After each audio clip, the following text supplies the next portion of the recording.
છું મનીષા ઠક્કર। આજે આપણે ઘરે સરસ મજાની ટેસ્ટી અને યમી ચોકલેટ બરફી કેવી રીતે બનાવવી એ જોઈશું। તો ચાલો આને બનાવવાનું શરૂ કરીએ। આ બરફી બનાવવા માટે આપણે 250 ગ્રામ જે વ્હાઇટ ચોકલેટ કમ્પાઉન્ડ આવે છે એ લેવાનો છે। તમારે જેટલી પણ ક્વોન્ટિટીમાં બરફી બનાવવી હોય એ પ્રમાણે તમારે કમ્પાઉન્ડનો ઉપયોગ કરવાનો। તો સૌથી પહેલાં તો આપણે ચોકલેટને સમારી લેવાની છે। ચોકલેટ કમ્પાઉન્ડને લાવીને ક્યારેય પણ ફ્રીજમાં નથી મૂકવાનો, એને બહાર જ કોઈ ડબ્બામાં મૂકીને રાખવાનો।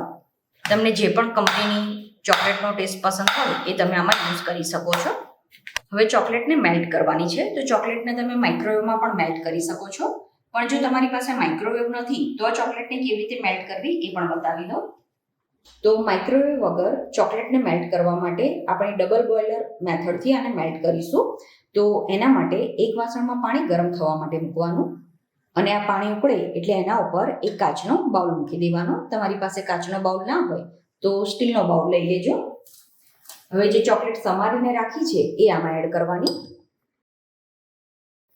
હવે જે નીચે વાસણમાં આપણે પાણી ગરમ થવા માટે મૂક્યું છે એની વરાળથી જ આ ચોકલેટ મેલ્ટ થવા લાગશે અને કન્ટિન્યુ હલાવવાની જરૂર નથી, ચોકલેટ થોડી મેલ્ટ થાય પછી એને હલાવીશું। હવે ચોકલેટ મેલ્ટ થવા લાગી છે તો આને સ્પેચ્યુલાની મદદથી હલાવતા રહેવાનું। ગેસ ધીમો કરીને આ રીતે આને હલાવતા રહેવાનું છે। ચોકલેટ એકદમ સરસ રીતે મેલ્ટ થઈ જવી જોઈએ।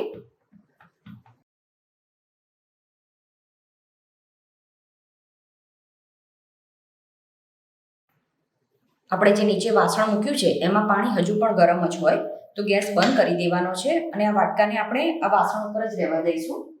આ ટાઈમે આમાં એક નાની ચમચી ચોખ્ખું ઘી ઉમેરવાનું છે, સાથે જ 2 ચમચી મિલ્ક પાવડર ઉમેરી દેવાનો।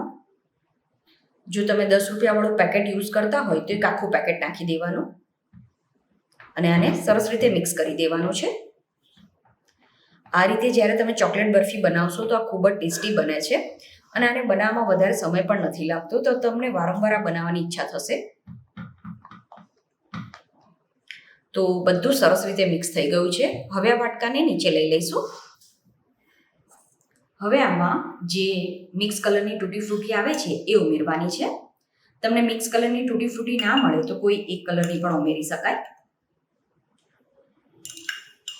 તો લગભગ 3 ચમચી જેટલી મેં તૂટી ફ્રૂટી આમાં ઉમેરી છે, સાથે જ એક ચપટી જેટલો ઇલાયચી પાવડર ઉમેરવાનો છે। આમાં ઇલાયચી પાવડર વધારે નથી ઉમેરવાનો। ફરીથી આપણે આને મિક્સ કરી દઈશું। તો તૂટી ફ્રૂટી પણ આમાં સરસ રીતે મિક્સ થઈ ગઈ છે। હવે કોઈ એક મોલ્ડ કે થાળી લેવાની જેમાં બટર પેપર લગાવી દેવાનું છે અને હવે જે આ બરફીનું મિશ્રણ છે એ આમાં લઈ લેવાનું છે। આને આ રીતે થોડું લેવલમાં કરી દેવાનું અને હવે આના ઉપર સમારેલા બદામ પિસ્તા ઉમેરવાના છે।